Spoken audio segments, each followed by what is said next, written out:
안녕하세요. 대한민국 최고의 경매 전문 로펌 법무법인 열린의 대표 정충진 변호사입니다. 오늘도 수천만 원 이상의 가치와 감동을 드리는 방송 한번 진행해 보겠습니다. 오늘의 주제는 소액 지분 경매로 고수익 내는 경매 초고수의 노하우입니다. 여기서 경매 초고수는 물론 저죠. 제가 굉장히 겸손한 사람입니다만은 저희를 이제 PR해야 된다는 직원들의 간곡한 요청에 의해서 항상 이렇게 경매 초고수 이런 표현을 쓰는데 너른 아량으로 양해 부탁드리겠습니다. 여러분들 지분 경매하면 되게 좀 까다롭게 생각하시고 그런데 오늘 지분 경매 실전 물건을 한번 보시면서 지분 경매에 대한 그런 노하우들 수익 모델을 한번 잘 정리해 보시길 바라겠습니다. 오늘 공부하실 물건은 2022 타경 104716 예전에 아너스클럽 S에서 추천됐던 그런 물건들인데요. 서울시 도봉구에 있는 창동 주공아파트 2단지 물건입니다. 이제 그 특수 물건들 들어갈 때 많이 떨어져 있는 것들 이런 것들만 너무 보지 마시고 물건의 가치가 괜찮은지 이런 부분들도 반드시 분석을 한번 해봐야 되는데 창동 인근에 대해서 한번 분석을 좀 한번 해보겠습니다. 저희 물건 소재지는 요겁니다. 창공 주공 2단지 창동역하고 그다음에 여기가 이제 노원역 이 사이에 개발 호재가 굉장히 많습니다. 여러분들 잘 아시다시피 여러분들 요즘에 이제 K-팝이 전 세계적으로 굉장히 유명세를 떨치고 있지 않습니까? 앞으로도 계속 유지될 가능성이 매우 높은데 K-팝이 공연을 하고 싶어도 외국인들이 보고 싶어도 변변한 공연장들이 없어가지고 고심이 많았는데 여기에 서울 아레나 복합문화시설이 2027년 3월 준공을 목표로 해가지고 작년 7월인가요? 일단은 첫 삽을 떴죠. 그리고 이제 이 근처에 이렇게 이제 AI를 중심으로 하는 여러 가지 이제 직업군들을 창출해낼 수 있는 그 단지들이 들어올 것이고요. 그리고 이제 그 노원역 인근 쪽으로는 요 도봉 면허 시험장 있지 않습니까? 이게 이제 저쪽 의정부 쪽으로 이전을 하고 이 차량 기지도 이전한다는 얘기가 있는데요. 이렇게 이전을 함으로써 이 창동역에서 노원역까지 이르는 요 구역 자체가 대대적인 개편과 개혁이 이루어질 예정입니다. 그러다 보니까 인근에 직장이 부족해가지고 그 가치를 제대로 평가받지 못했던 이 도봉구, 강북구 이런 데들, 노원구 이런 데들이 나름대로 이제 그 직주 근접의 효과를 누리면서 나름대로 이제 가치가 상승할 수 있는 그런 여력이 충분히 생기겠죠. 이쪽에 이제 주공 1단지, 2단지, 상하 1, 2차 이런 부분들도 이제 재건축 연한을 다 도과를 했단 말입니다. 그래서 재건축이 진행된다고 한다 그러면 가치가 매우 급상승할 수 있겠다. 그리고 창동역은 또 무슨 호재가 있죠? 여러분들 잘 아시다시피 GTX C노선 창동역이 생깁니다. 서울의 중심인 이 강남까지 10여 분이면 도착할 수 있게 되는데 지금도 더블 역세권인데 나름대로 이제 GTX C노선이 개통이 되게 되면은 굉장히 큰 가치 상승이 있을 수 있겠다. 이렇게 보시면 되겠습니다. 그래서 이 물건 자체는 전국적인 거래 절벽에 의해서 가치가 많이 하락했습니다만은 예전에는 호가가 6억 5천에서 7억 정도까지 나갈 수준으로 상승했던 그래서 다시 한번 그 정도의 상승을 기대해 볼 수 있겠다. 그런 물건인데요. 감정평가 금액이 1억 5천 4번 유찰을 거쳐가지고 6,100만 원까지 떨어져 있다가 이번 기일에 7,700만 원에 낙찰이 됐습니다. 도대체 어떤 문제가 있길래 감정평가 금액이 이렇게 낮고 그리고 이렇게 많이 떨어졌을까?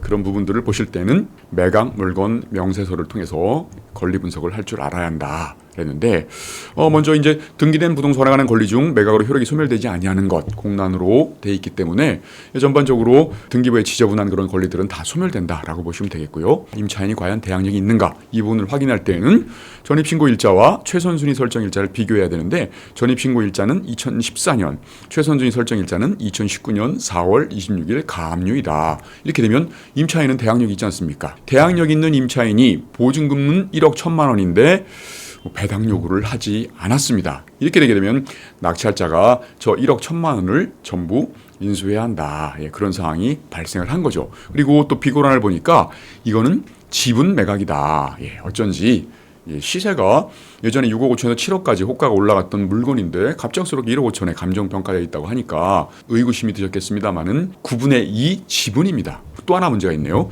임차인이 있는데 임차인 이모우 씨가 위치권을 행사하겠다고 신고를 해놨습니다. 간단해 보였던 그런 물건인데 굉장히 복잡하게 얽혀있는 그런 물건이 되어버렸습니다. 이 특수 물건들은 저희 행꿈사에서는 하나 둘씩 다 해결해낼 수 있는 그런 능력들을 갖고 있으니까 여러분들도 하나둘씩 해결돼가는 그런 모습을 보면서 여러분들만의 노하우를 체득하시길 바라겠습니다. 가장 먼저 해결해야 할 게 뭐죠? 바로 이제 지분을 어떻게 해결할 것인가 이런 부분들인 건데, 지분이라는 거는 내가 이제 그 온전하게 소유권을 전부를 다 갖고 있지 못하기 때문에 지분권자들하고 협의를 해가지고 재산권을 행사한다, 이런 단점이 있죠. 그렇지만 소유권 취득하는 데는 전혀 문제가 없단 말입니다. 그러니까 만약에 상승기 같은 경우에는 내가 이제 이런 아파트를 사고 싶은데 돈이 많이 부족해요. 그런데 9분의 2, 9분의 1 지분이 나왔습니다. 그러면 되게 저렴하게 살 수 있겠죠. 게다가 이렇게 지분 물건 같은 경우에는 일반 물건보다는 한두 번 더 유찰이 되니까 더 싼 가격에 낙찰받을 수 있는 메리트가 있을 뿐인 것이지 재산권 행사에 제한이 있다, 이런 부분들은 큰 단점은 아니다, 이렇게 생각하시면 발상의 전환이 될 수 있겠죠. 또 하나의 지분 물건의 문제가 뭐죠? 내가 시세 조사 꼼꼼히 하고 다 가치 조사하고 해서 입찰가 산정도 되게 신중하게 했는데 막상 당일에 다른 공유자가 우선 매수 청구권을 행사하게 되면 소유권을 뺏기지 않습니까? 그런 단점이 있지만 낙찰자의 지위를 뺏길 뿐인 것이지 무슨 손해가 발생하는 건 아니잖아요. 그리고 제가 실무적으로 봤을 때에 우선 매수 청구권을 행사하는 공유자들이 우리들의 생각만큼 그렇게 많지가 않습니다.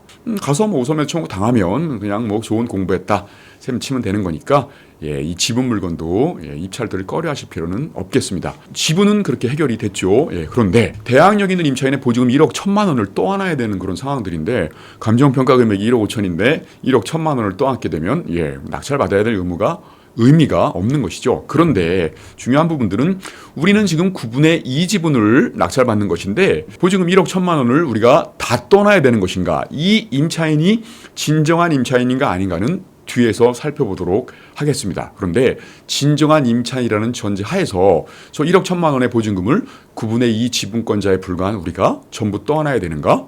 여러분들은 어떻게 생각하시나요? 9분의 2만 떠안으면 되는 거 아닌가라고 생각할 수 있겠습니다만은 법적으로는 전부 떠나야 됩니다.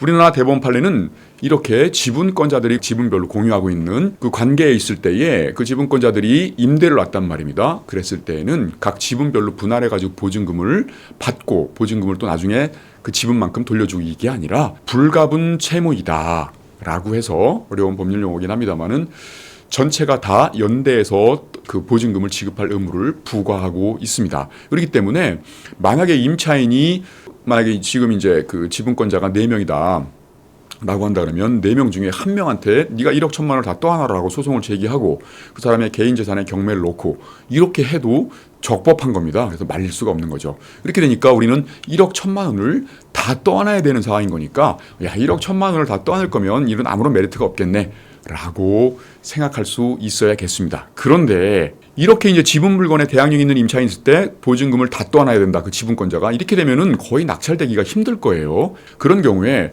이론은 그렇지만 현실적으로는 어떻게 진행될 것인가, 이걸 한번 우린 짚어볼 필요가 있겠죠. 만약에 이제 우리가 이걸 떠안고 기존의 공유자들하고 같이 공유를 하게 됐습니다. 그런데 이제 보증금을 이제 돌려줘야 될 때가 왔을 때에 우리가 보증금을 못 돌려주게 되면 어떤 일이 발생하죠? 결국은 이 집에 경매를 넣을 거지 않습니까? 경매를 넣을 때에 당연히 이제 우리를 상대로 보증금 반환 소송을 진행을 해서 판결은 예정돼 있죠. 그 4명의 그 지분권자들이 연대해서 1억 1천만 원을 갚아라, 이런 판결이 나올 텐데, 그렇게 됐을 때에 그 판결을 가지고 이제 강제 경매를 넣을 거란 말입니다. 그렇게 되면 실질적으로 지분 경매로 들어가는 게 아니라 전체 온전한 물건에 대해서 강제 경매를 전체를 넣고, 그렇게 되면 보증금 1억 1천만 원에 더 배당 요구가 있으면 대항력도 있고 배당 요구를 했으니까 그 금액 이상으로만 낙찰되게 되면 임차인의 보증금은 이제 소멸되는 부분들인 거니까 우리는 9분의 2 지분만을 떠안게 되는 그런 상황이 발생할 수 있겠죠. 그렇죠. 그러니까 실질적으로 법적으로는 부진정 그 연대 채무, 불가분 채무 이렇기 때문에 그 공유 지분권자 각자가 보증금 반환해야 될 의무를 갖고는 있지만 실제로 변제가 안 됐을 때는 경매를 넣어서 회수를 하는데, 그럴 때는 결국은 지분 비율대로 보증금을 반환하는 그런 의무가 있겠다라고 생각하시면 되겠습니다. 만약에 이제 임차인이 진짜로 악의적으로 한 명한테만 청구를 하겠다라고 한다 그러면 속절없이 다 보증금 1억 1천만 원을 떠안아야 될 가능성이 있다는 것은 분명히 명심하시고요. 그렇게 됐을 때는 어떻게 될까요? 내가 9분의 2 지분권자에 불과한데 다른 사람 지분권자의 보증금 반환 의무까지 내가 다 떠안게 됐으니 나중에 혼자 다 떠안게 되면 다른 지분권자를 상대로 해가지고 네 지분만큼은 돌려달라라고 하는 거, 이거를 이제 구상권이라고 하는데 그런 구상권을 행사해서 돌려받을 수는 있겠죠. 번거로운 절차가 예상이 됩니다만은 결국은 손해는 보지는 않는다는 얘기인 거죠. 그리고 99% 이상은 대부분 이 물건에 임차인이 경매를 넣을 거기 때문에 결국은 9분의 2 지분만 떠안는 그런 꼴이 될 것이다. 이렇게 생각하시면 되겠습니다. 그런데 문제는 이 보증금 1억 1천만 원을 떠안는다. 그럼 그 1억 1천만 원의 9분의 2 지분이면 대략적으로 한 2,400만 원 정도 되거든요. 그러면 그거를 떠안고도 손해 안 보는 선에서 낙찰받으면 되지 않겠나, 이런 식으로 접근할 수도 있겠지만 실제로 이 임차인이 위장 임차인이 아닌가라고 한 번쯤은 여러분은 의심해 볼 수 있어야겠습니다. 왜 그러냐면 보십시오. 이모모 씨가 전입 신고한 일자가 2014년입니다. 지금으로부터 10년 정도 됐거든요. 임차인이 10년 동안 한 자리에서 산다, 거주한다. 이거 이례적인 정황이죠. 그리고 기본적으로 임차인들은 법원에서 이제 뭐 배당 요구를 하라든가 무슨 뭐 권리 신고를 하라든가 이런 통지가 오게 되면 통상적으로는 그 통지에 응해서 배당 요구를 하는데, 아니면 최소한 뭐 권리 신고, 난 대항력이 있는 임차인이다, 보증금은 얼마다라는 신고를 할 텐데 이거는 그런 게 전혀 없습니다. 지금 보증금 1억 1천만 원이 드러난 거는 정보 출처 구분해서 보듯이 현황 조사를 통해 드러난 거거든요. 그러니까 법원에 권리 신고나 배당 요구가 지금 없는 상태라는 거, 이런 부분들도 통상적인 임차인의 모습은 아니다라고 생각하시면 될 것 같고요. 등기부 등본 같은 걸 보시면 힌트를 많이 얻을 수 있다고 그랬죠. 1995년에 이 모모님이 이제 이 아파트로 이제 들어오셨는데 그분께서 이제 2009년도 8월 6일 날 돌아가셨습니다. 돌아가셔가지고 부인과 자녀분들이 이렇게 상속을 했는데 4명의 상속인들이 있죠. 9분의 3부터 9분의 2 지분까지 이렇게 이제 상속을 좀 했습니다. 그런데 전 소유자였던 돌아가신 망자도 여기에 주소지가 있었고, 그리고 부인 되시는 분과 막내 아드님의 주소가 이쪽으로 돼 있습니다. 그렇다고 한다 그러면 실질적으로 임차인을 들이지 않고 이렇게 살고 계시다가 돌아가셨고, 그 상속을 해서 이제 부인과 막내 아드님이 여기서 산다. 그리고 나머지 이제 그 형제 자매들은 다른 곳에서 또 살고 있구나, 이렇게 추정이 되는데, 그러면 2009년 당시에 살았으면 끝까지 여기서 살았지 않았을까? 왜냐하면 아드님들은 다른 곳으로 옮길 수 있겠지만 부인 되시는 분은 여기서 이렇게 계속 거주할 가능성이 매우 높다. 이런 생각이 한번 드시죠. 그러다 보니까 이거 임차인이 가짜가 아닐까라는 생각도 한번 좀 해볼 수 있어야 되고요. 그리고 이제 아까 매각물공면세서에서 보셨다시피 임차인이 유치권 신고를 했습니다. 그러니까 통상적으로 임차인들은 유치권 신고들을 잘 안 하죠. 그런데 유치권 신고를 했다라고 한다 그러면 기본적으로 좀 뭔가 작업을 하는 그런 냄새가 나지 않는가라고도 한 번쯤 여러분들은 의심해 볼 수 있어야겠습니다. 여기서 이제 임차인이 유치권 신고하는 경우가 어떤 경우일까 한 번쯤 생각을 해보면 이런 경우가 있겠죠.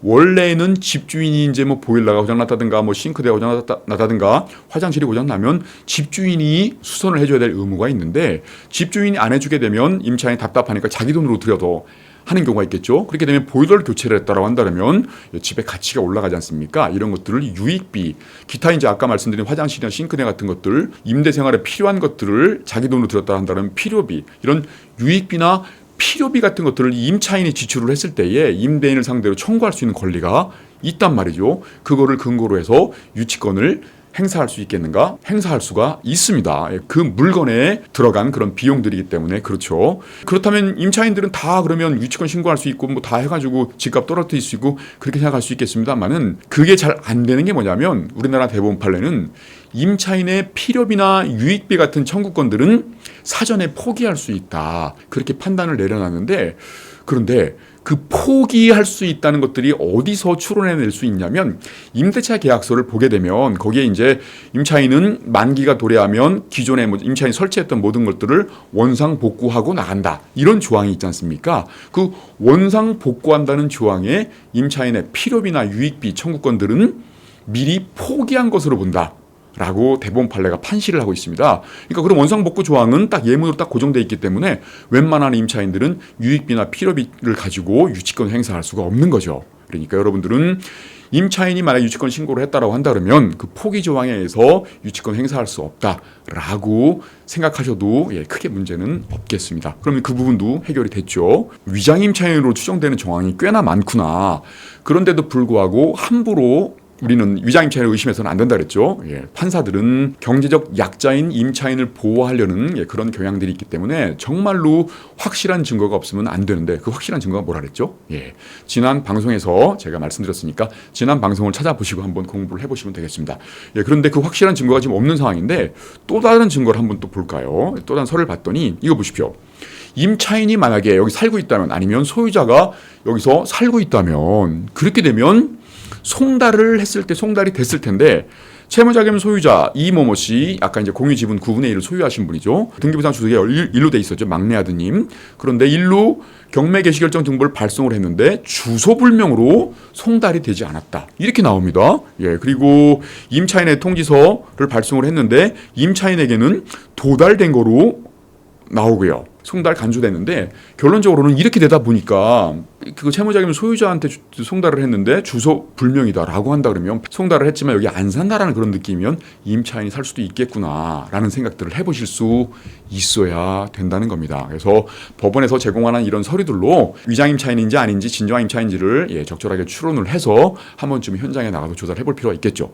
지금 상태에서는 위장 임차인으로 추정되는 정황도 많지만 아까 송달 내역으로 봤을 때는 진정한 임차인으로 보이죠. 이럴 때는 현장에 나가서 증거를 수집해야 되는데 어떻게 수집을 할까요? 망자의 부인과 막내 아들이 여기서 살고 있다라고 추론이 되는 상황들인데 임차인도 또 살고 있다고 하고 있으니 둘 중에 누가 사는 것인가를 확인하면 되지 않습니까? 센스가 있는 분들은 아시겠습니다만은 바로 택배 로 위장을 해서 내가 무슨 뭐 빈 박스 같은 거 하나 갖고 가서 여기 그 소유자 부인 되시는 누구누구 사나요? 택배 왔습니다라고 했는데 임차인 나오더니 그분들은 소유자이신데 여기 안 삽니다. 임차인은 제가 삽니다라고 하게 되면 임차인 사는구나 그러면 죄송합니다라고 인사하고 나오면 되겠죠.